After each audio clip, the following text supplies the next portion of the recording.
Welcome to my second episode from Mormon to Mystic, telling my story today.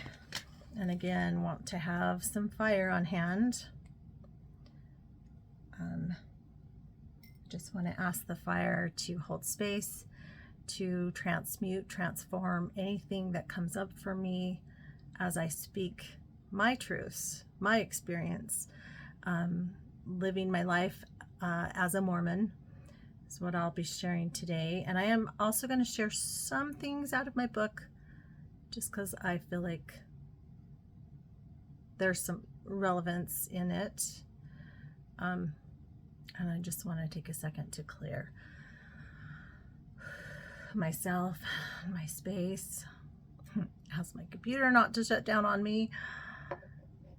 And thank you to the fire, to the Palo Santo. So I want to start with a quote from Brene Brown that I share in my book. I just had it. Oh my. Okay, she says, owning our story can be hard, but not nearly as difficult as spending our lives running from it. Embracing our vulnerabilities is risky, but not nearly as dangerous as giving up on love and belonging and joy, the experiences that make us the most vulnerable. Only when we are brave enough to explore the darkness will we discover the infinite power of our light. And this is what I have come to realize, the infinite power of the light within me after leaving Mormonism. So sharing my story in this way is an act of love, an act of vulnerability. I get that a lot of people are not going to like what I have to say or not. And that's okay. This, I've said from the beginning, this isn't for everyone. So I was born into a Mormon, very Mormon, almost extreme Mormon family.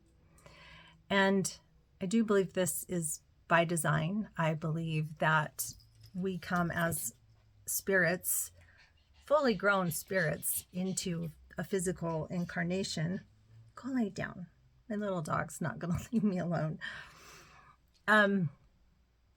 I believe that we choose our parents knowingly, and that we choose the bodies right down to the color of our skin, our eyes, our hair. I think souls, when they incarnate, orchestrate, organize the physical body that they are going to incarnate into.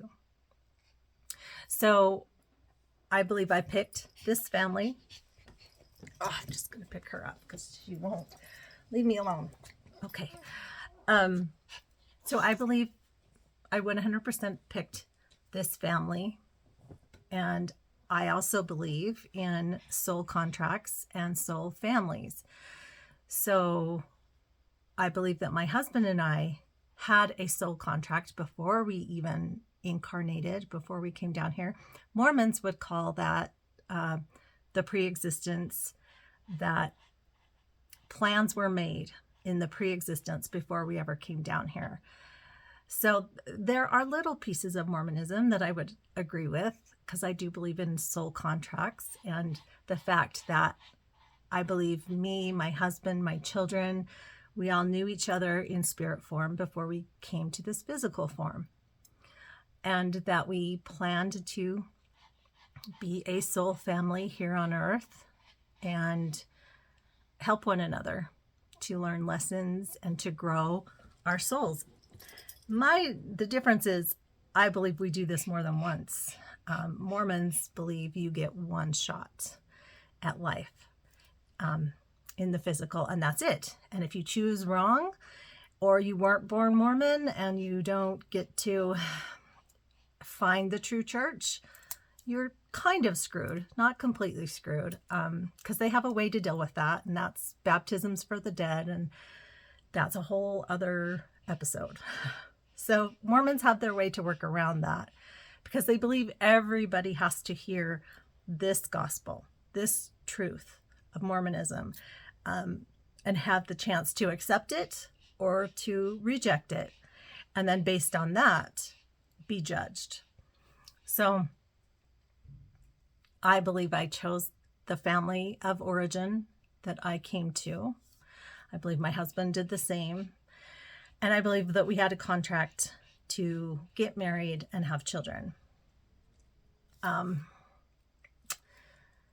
I had very strong parents that believed unquestionably in this religion. And it goes back at least 4 generations to the beginning of the church on my mother's side. My great-grandfather was a part of the inner circle with Joseph Smith, who was allowed to practice polygamy.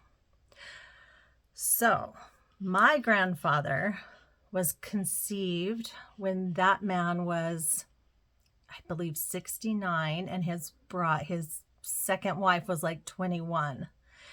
And they had my grandfather and at least one other child.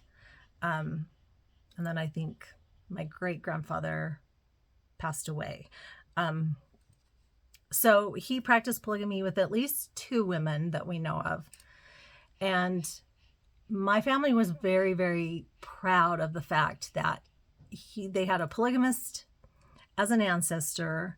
We also had ancestors that crossed the plains with Brigham Young. And there are some famous stories of our family and tragic, truly traumatizing experiences crossing the plains. Like, these things should not be celebrated and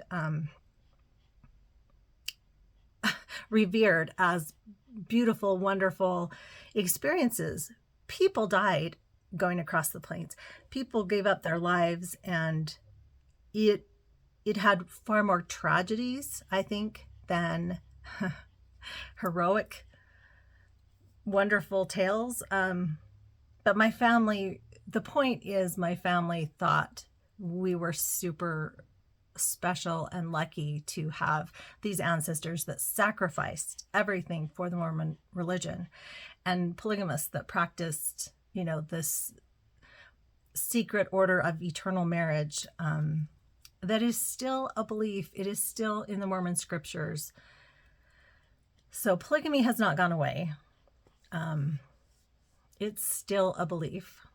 My father believed in polygamy, and he believed that he had to have a second wife in order to get to the celestial kingdom. So after my mother passed, my father actually asked a woman younger than myself to marry him. And she totally could have swooped in, married my father, and cut all the children out of the inheritance. Like, I'm grateful that this woman was not a gold digger, because my father was the perfect example of a dirty old man wanting to marry a younger woman. And the whole thing stems from the belief that he had to have a second wife in order to make it to the celestial kingdom. When I left the church and told my family I was leaving the church, I had a lot of conversations with my mother and my father. And one of the things I asked my mom in front of him was about the practice of polygamy and Joseph Smith being a polygamist.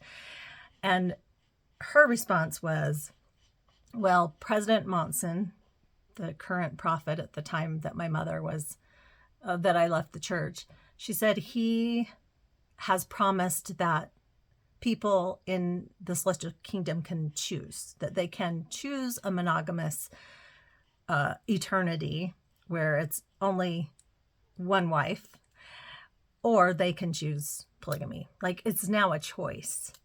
And I just had to laugh. Like, that is so ridiculous, Mom. Do you even hear what you're saying? But she believed in her heart that her and my father would be monogamous and that they would be the only two. And my father, the minute she died, literally within the year, he was trying to find a second wife, which just, I mean, gross. Okay. He was in his 80s and late 80s at the time. And my mom was 84 when she passed. It's that mentality. My dad believed in this so strongly that he was trying to find a second wife. And he only lived for 2.5 years after my mother passed. So he was 89 when he died. And yeah, up until he got really, really sick with cancer, that was still a motive in his heart to find a second wife because of the Mormon indoctrination that you have to have more than one woman in order to get into heaven, the highest level of heaven. So that's the mentality that I was raised in. I would call it extreme Mormonism. My parents also did something called study groups. They had a circle of friends that they studied the scriptures with. That's also a topic for another episode. I believe studying the scriptures was a front for things that they were really doing. And also talking about secret societies.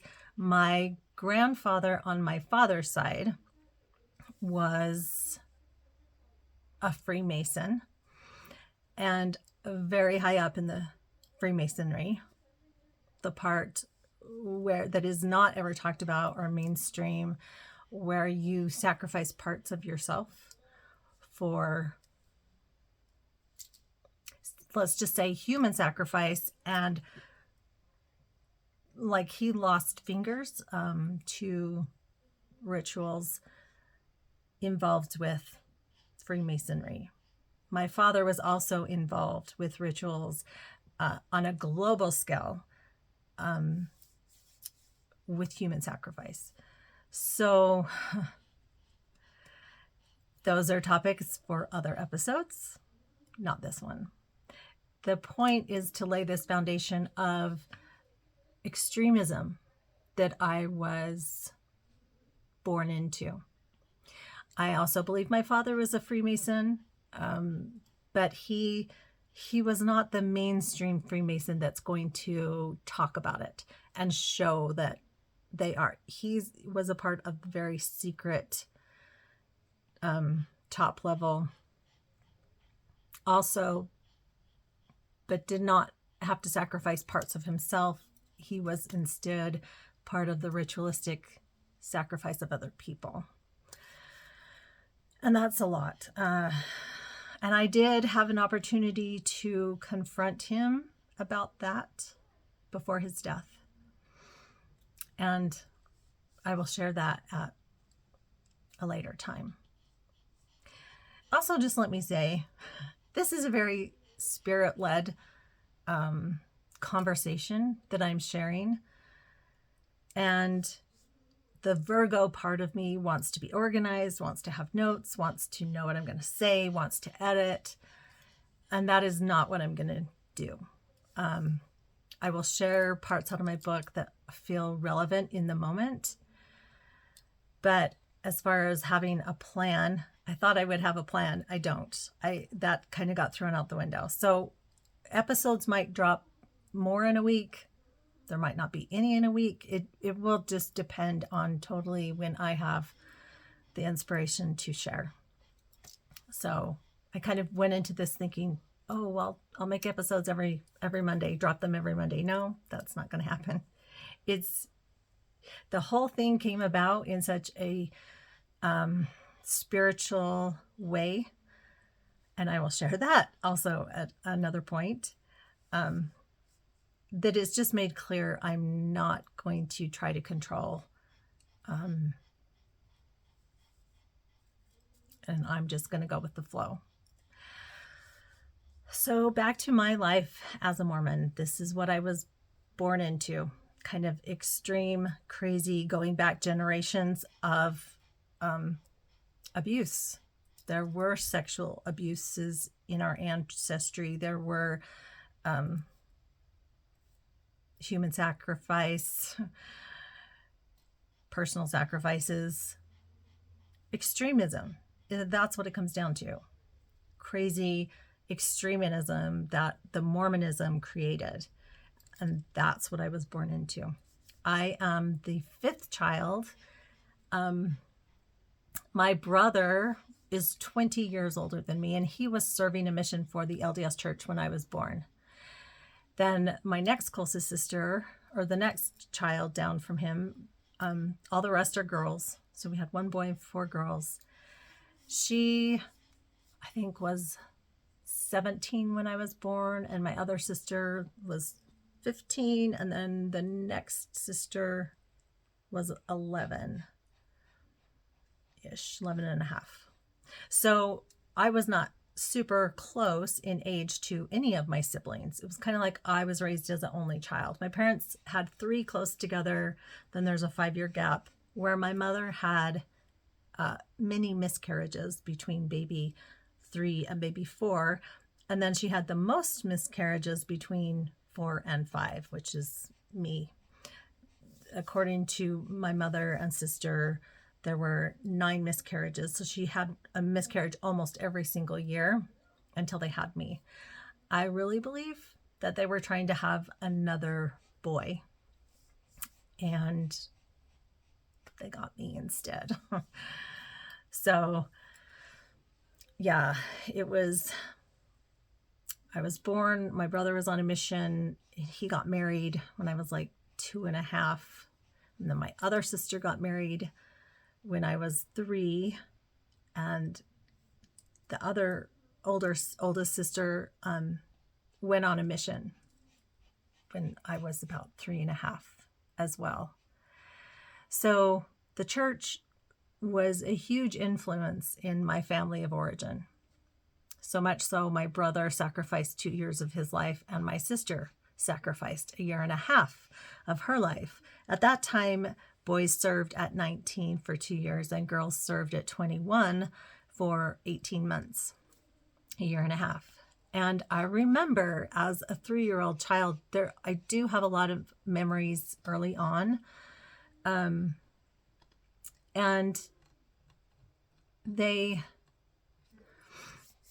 I remember crying and begging my sister not to go on her mission. And it broke my heart that she left me. At that same time, 2, 3, 4, those ages, I remembered my reason, my purpose for being born, and that I was going to have a large family, that I was going to have many babies is what I would say. I'm going to have many babies. I'm going to be their mom. So that part, I believe, was, something true to myself. My true life purpose was to be a mother. But being in the Mormon religion, that just got extra enforced, that was my purpose. Because in Mormonism, women, their sole role really is to get married and have babies, to make more Mormon people. And so my soul's mission to be a mother of many children really fit the Mormon belief system, that's what a woman should do. So I kind of grew up in probably the perfect place for that to be just reinforced. I did have a rebellious streak through me as far as not being super obedient to being a Mormon and following all the rules and listening to authority. Like, there was something that it just really rubbed me the wrong way to be told what to do, especially by male authority figures. The person that got me through my childhood was my grandmother. In fact, I have a picture of my grandma and me. This is just before she died, maybe 6 months before she died. And me as a senior, the summer of my junior year going into my senior year. She was my savior. She was the reason that I survived my childhood. And I have a whole episode that is going to be dedicated to her. So she was the blessing in my life that helped me to, she was my person that I could tell everything to. I could tell my secrets to. I could share my rebelliousness with her, the things that were happening in school with my friends, and she didn't judge me. She just loved me. And another thing I loved about her, this is my mother's mother. She never went to church. As long as I knew her, she never went to church. And my family said, you know, the reason when I would ask about it, why doesn't grandma have to go to church, you know? And I used to stay at her house. When my grandfather passed away at about age 4, my parents took me every weekend to stay with her. And so that is how we became really, really close. And then my parents would go date, do things, whatever. They had the weekend free from Friday night to Saturday night or Sunday morning. And, you know, I was well aware I had to go home on Sunday and go to church with my parents. And I wanted to stay with my grandmother. And they're like, well, that's not a choice. She doesn't go to church. And I'm like, well, I don't want to go to church. Can't I just be with her? And the answer was no. She's crippled. And that's the reason why she can't go to church. I'm like, well, damn, she's lucky. I didn't like church from the very beginning. And at that time, it was a 3-hour block. So we were in church on Sundays for 3 hours being brainwashed, indoctrinated. So she passed away my senior year. And that was, you know, it was a trauma for me. I was with her when she passed. And I remember my father, like, I found her because she was living with us. The last 6 weeks of her life, she had lived with us. She had had a really bad problem where all her intestines had kind of fallen out, and they had surgery and put everything back together. And my mother had healed her up, helped her heal so beautifully. She was with our, like I said, the last 6 weeks, and she passed away on December 21st in the year, it was 1985. And I went in her bedroom. My mother had just, you know, helped her have a bath, and she was laying down, and I went in to see her, and I could tell something was not right. And so I ran and got my mother, and she saw grandma, and then she ran and got my father, and the two of them were in there. And I called my sister who lived across the street and asked her, I'm like, I think grandma's dying. And so she came over too. And so the 4 of us were surrounding grandma on the bed. And, you know, it was clear she was taking her last breaths. And my father, in his Mormonism, gave her a blessing. I will never forget that. And commanded her spirit to leave her body. And that, I mean, she was going to leave her body anyways. I never understood why he felt it was necessary for him to command her spirit to leave. And shortly after that, yeah, she stopped breathing.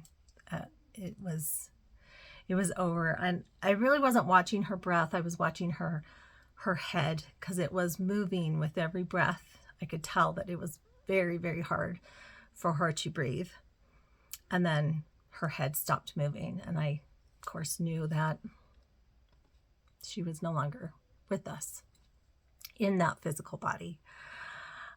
I knew as a young person that I would see her again. Like, I knew that. And we had talked about it in those 6 weeks. My grandmother had told me, I will come to you at a time that you need it the most. You will see me again. And then, you know, it was maybe a week and a half and she was gone. So I held on to that message from my grandmother. She would see me again. I would see her again when I needed her the most. Okay, well, that wouldn't happen for another decades before I would have the experience that she told me I was going to have with her. Again, that's going to be in a different episode. So I just took that in my heart and kept it. Then, I graduated high school. I met my husband actually in high school. We were not high school sweethearts, but we ran in the same circles of friends. So we kind of dated each other's friends, never dated each other until college is when we started to date one another. And pretty quickly, there was that soul connection with him that I just knew this was the man that I was supposed to be with, and that we were going to have 8 babies together. And that is something I shared with him right from the beginning, because it was super important when we started dating and it was getting serious. I was 19, he was 20. We were babies ourselves. I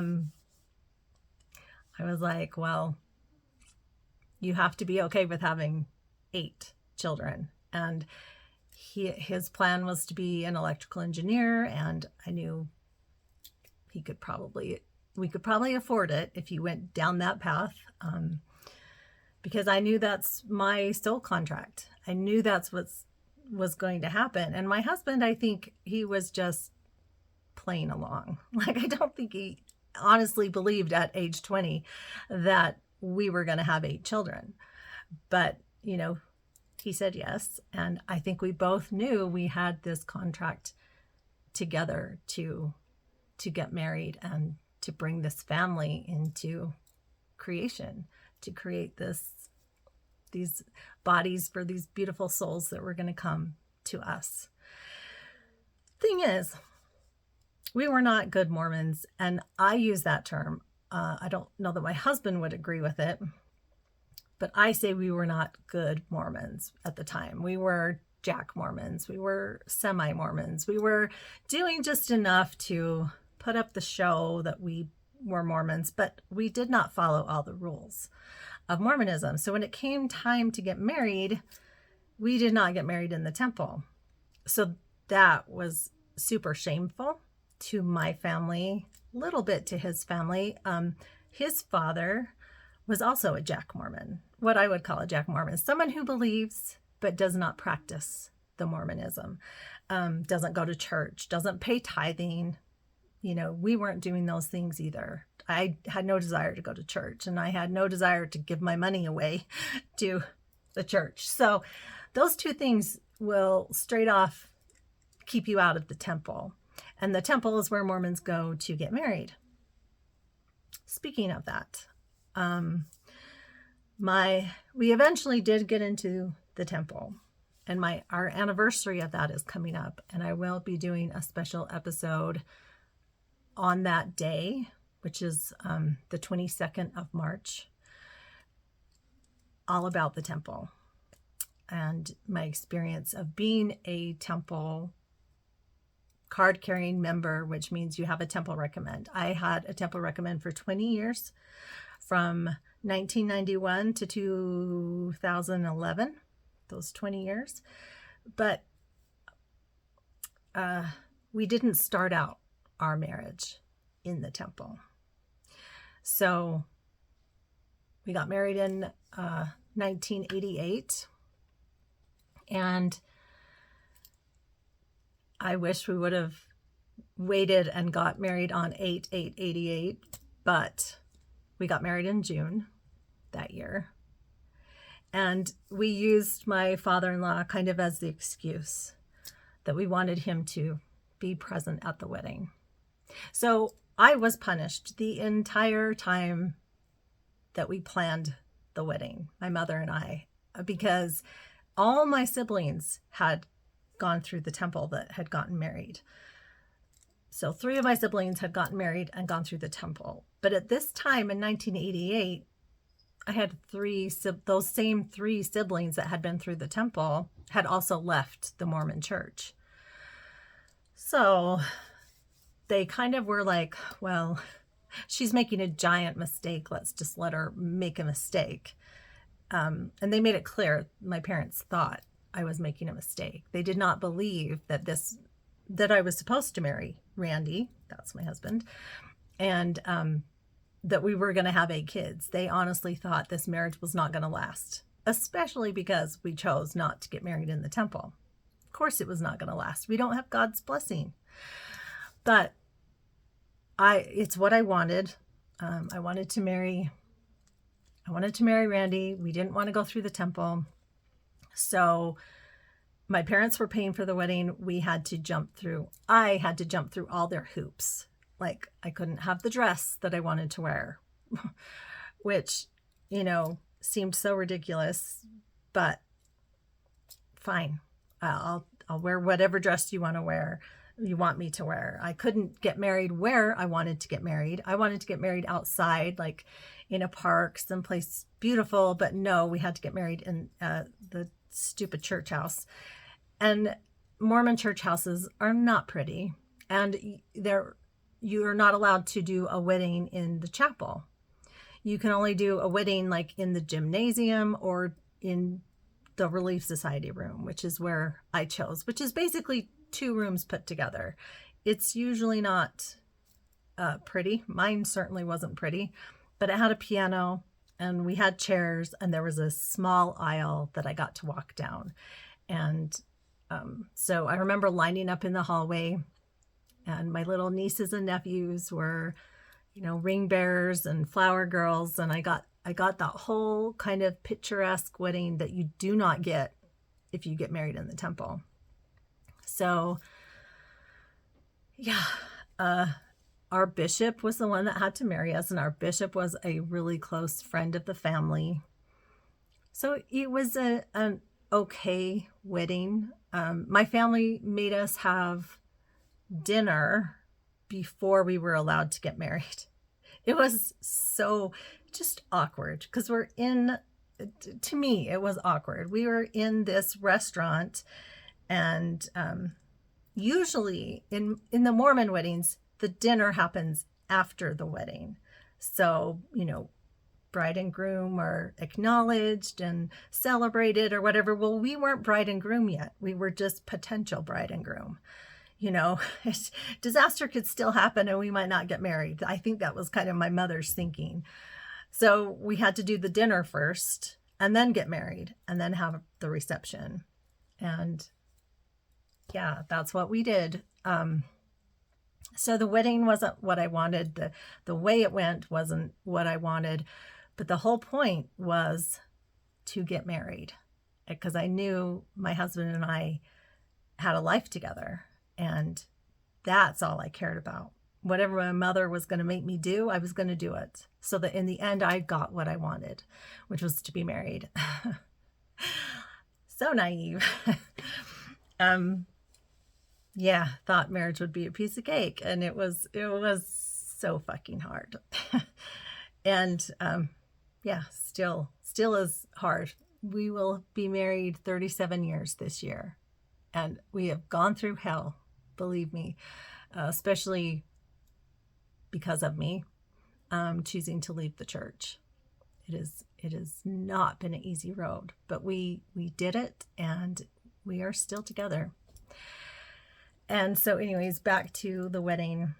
Then we had the reception, and it was 2.5 hours long, and it was nonstop. People just, I had a huge wedding line. I had all my girlfriends, and Randy had, his brother and his cousin and our parents. It was a ginormous wedding line.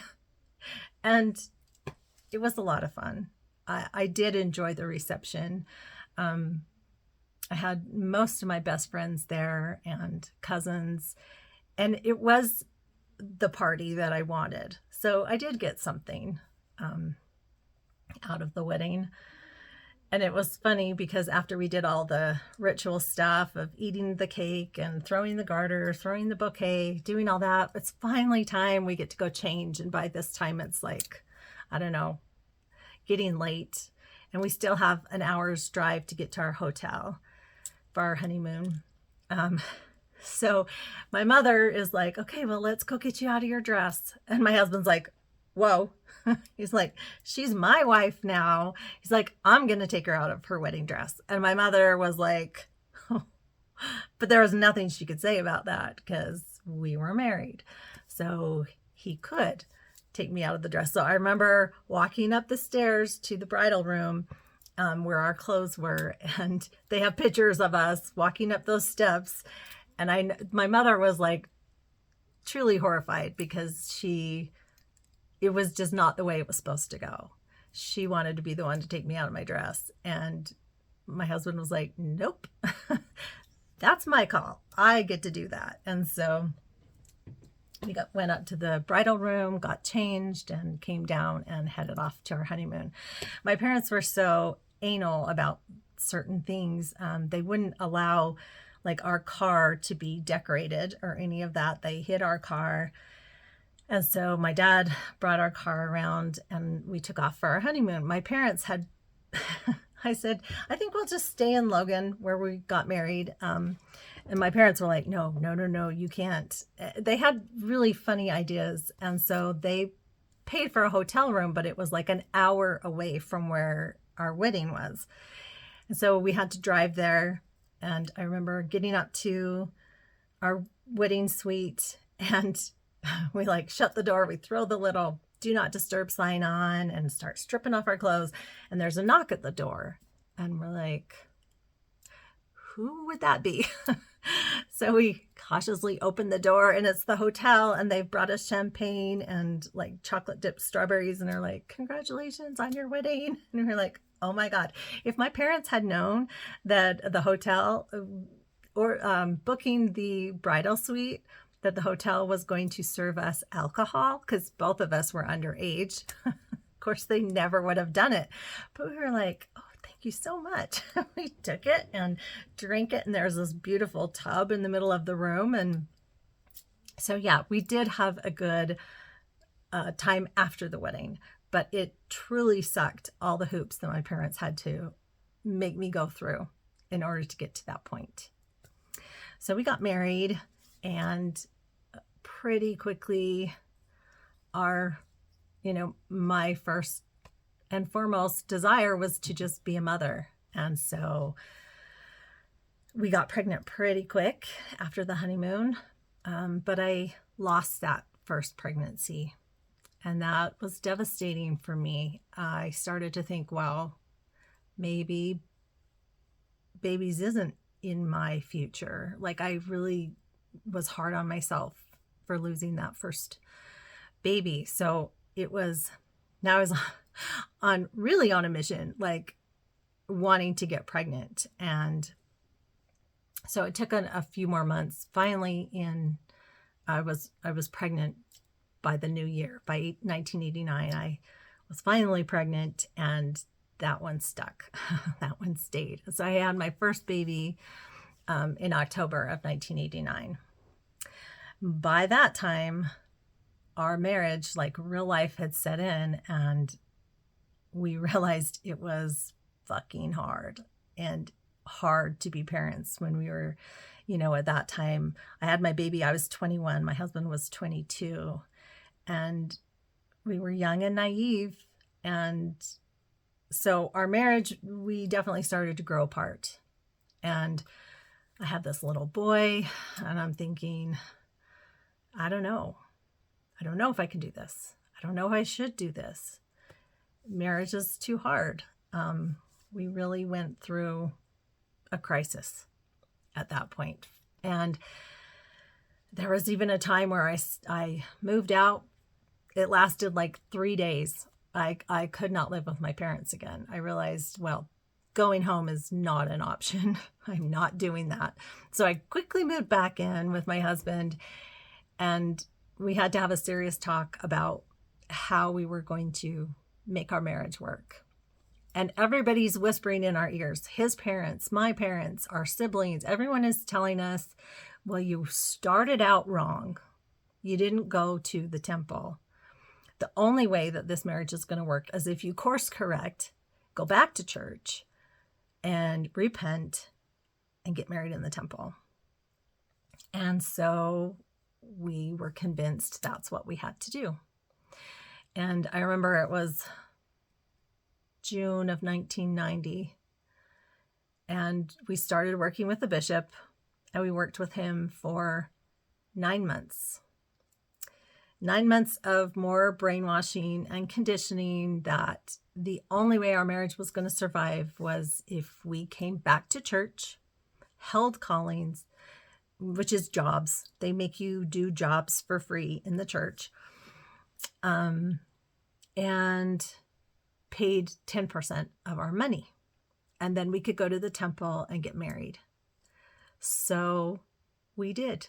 And we had to meet with the bishop every week for like 9 months. We did it. We jumped through all the hoops again. And we went to the temple for the first time. And that was weird.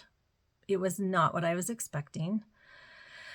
And I remember just feeling, I also had an injury at the time. I couldn't raise my right arm. I taught aerobics and I had injured my shoulder. So I was in extreme pain, but the date was set. And the date was March 22nd, 1991. One thing I did not know was that the church had just gotten rid of a part of the temple ceremony where you covenant to slit your throat and disembowel yourself if you ever reveal the secrets of the temple.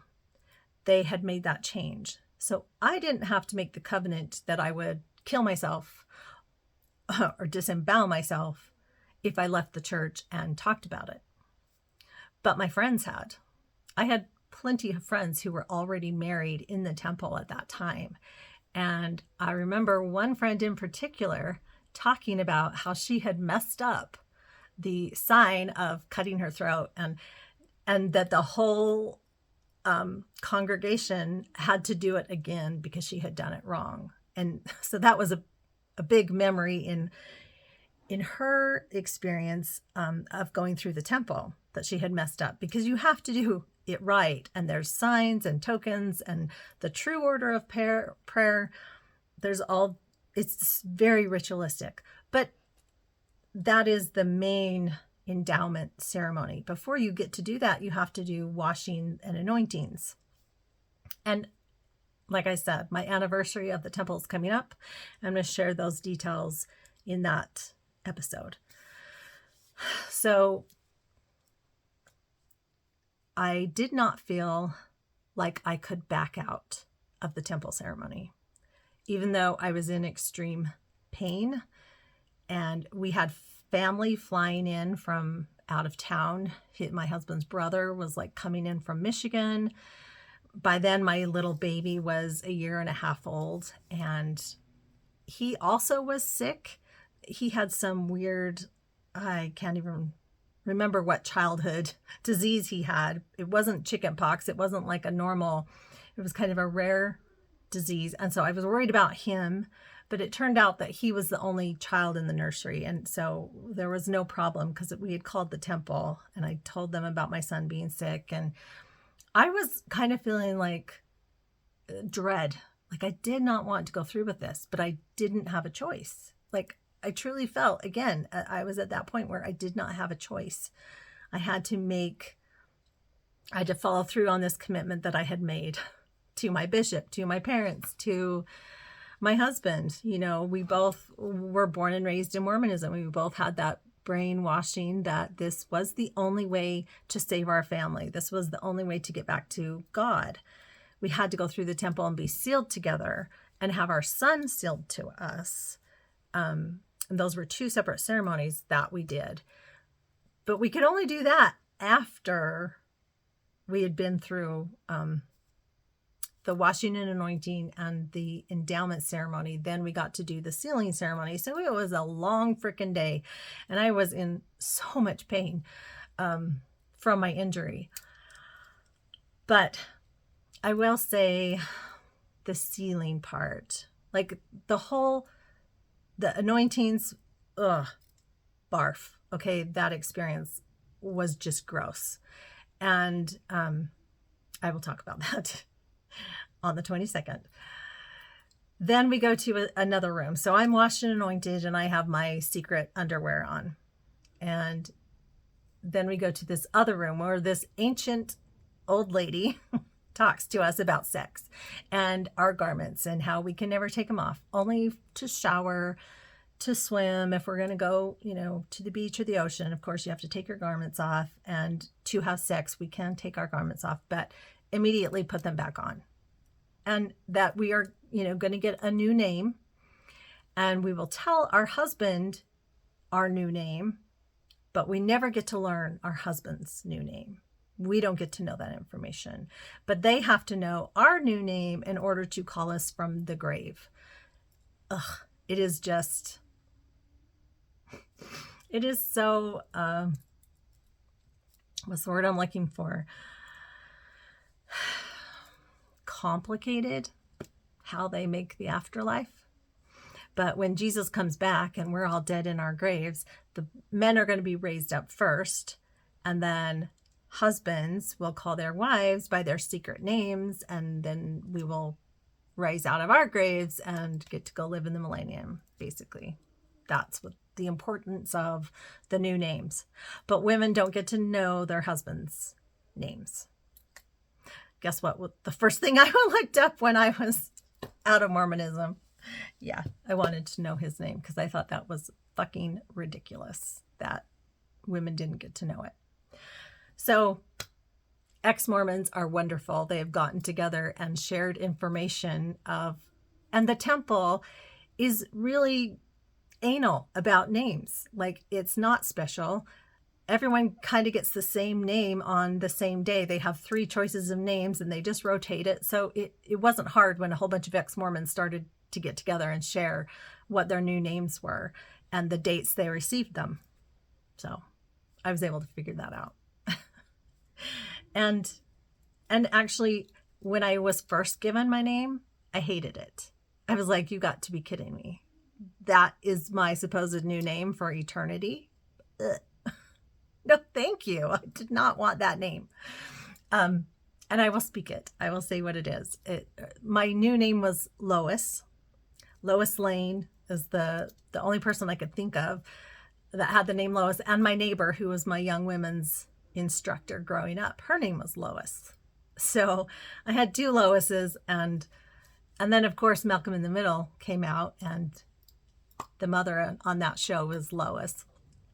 So yeah, it kind of grew on me over the years, but when it was given to me, I was like, that name sucks. Like, I don't want that name, but I didn't have a choice. You get the name you get, and you live with it. And then you share it with your husband in a secret place in the temple, and he brings you through the veil. After you share your name, he pulls you through the veil. So I remember we did all this ritual, and we're sitting in the celestial room, and I'm just like, what the fuck? The temple experience, all of that was not what I expected. And I was really let down. Like, it just felt wrong in my soul. Like, this was not the beautiful, hyped up experience I was expecting. It was a shaming experience for women. I'll go into that more later. My candle just had a little, when I said shaming experience for women, there was a on the flame. That's interesting. So anyways, that part was all done. We're waiting in the celestial room. And if you've ever been through an open house of a temple, it is a really beautiful, beautiful room. Like, so expensive. The chandeliers, the chairs, the carpeting, everything is, it is gorgeous. That part of the temple. We waited there, and then we were taken to a marriage room, a sealing room, where they perform marriages and sealings. So marriages, they don't call marriages, they call them sealings. You're sealed to your husband and wife, and that's where the polygamy comes in. A man could be sealed to multiple women, but a woman can only be sealed to one man. So you have to kneel across the altar from each other. And then there's mirrors on the two walls. So when I'm looking at my husband and he's looking at me, we can see behind each other in the mirrors, and it just goes on and on and on, right? For eternity. And that's the point. Mormons want to believe that you are stuck or saved with the same person and you will be together forever. They mean forever. When they say forever, it is eternity. And if you do anything wrong to break that, oh, you fucked yourself and you fucked generations to come. So the sealing, the marriage, that part was beautiful. And I did have joy in that moment that I was married again to my husband, sealed to him for time and eternity is how they put it. You're sealed for time here on the earth, and then you're sealed for eternity together. And that is what my husband believes in, and is the reason why I haven't removed my membership, because he thinks that sealing ultimately will somehow, I'll repent and come back and we can be together forever. So that's how Mormons use their fear and get you entangled in their web of roping you in to do everything they say. It's the fear that your eternity will be severed. And of course, the lesser kingdoms, which we'll talk about later, are not a place you want to be.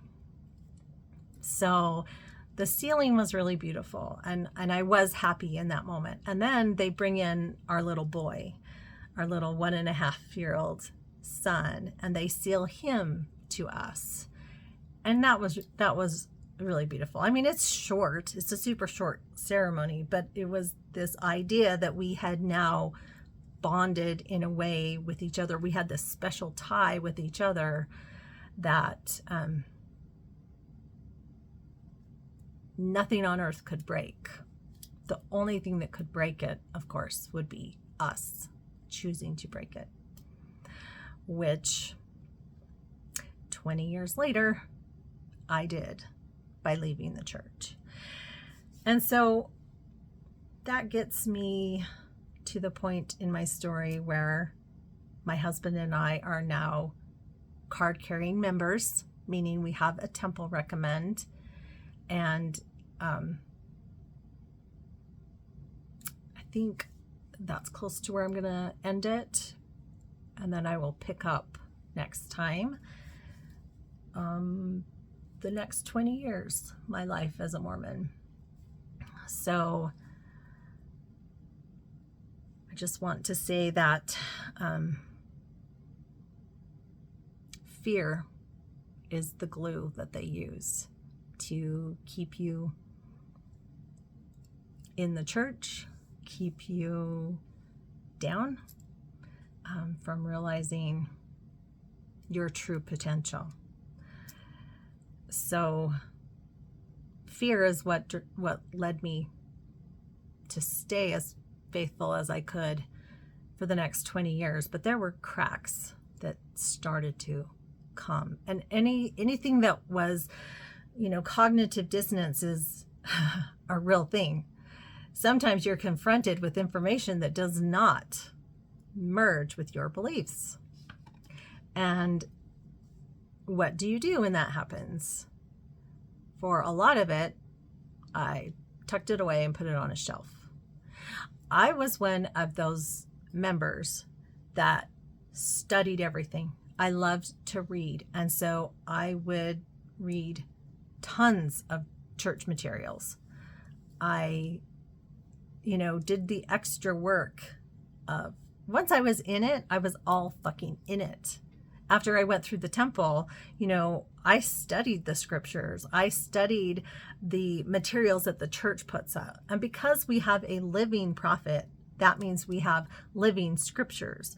When the church puts out a manual, it's scripture. It's not just a manual. It's not just, the words in it are like scripture. So I read all of those things and studied the church. So I thought I knew Mormonism really well. And it wasn't until 2011, which a story I'll share at another time, my world was blown because I only knew what the church wanted me to know.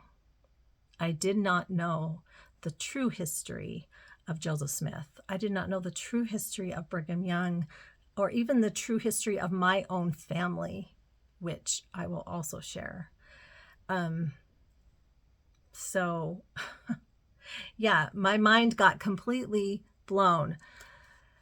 So one of the things I talked about, I had wrestled with for those 2 weeks, and taking off my garments. Do I or do I not? Do I leave? Do I not? And part of that was because hang on. I'm going to save that for next time. So I guess we'll end it there. That is the story of my Mormon life growing up to the point where I go through the temple. What the next episode will be is those 20 years from 1991 till 2011, my adult life as a Mormon, and how the cracks started to appear, started to come, and my journey out of the church. Okay, that was a lot, but it wasn't too triggering for me. It felt really good to share. So thank you for listening. Until next time.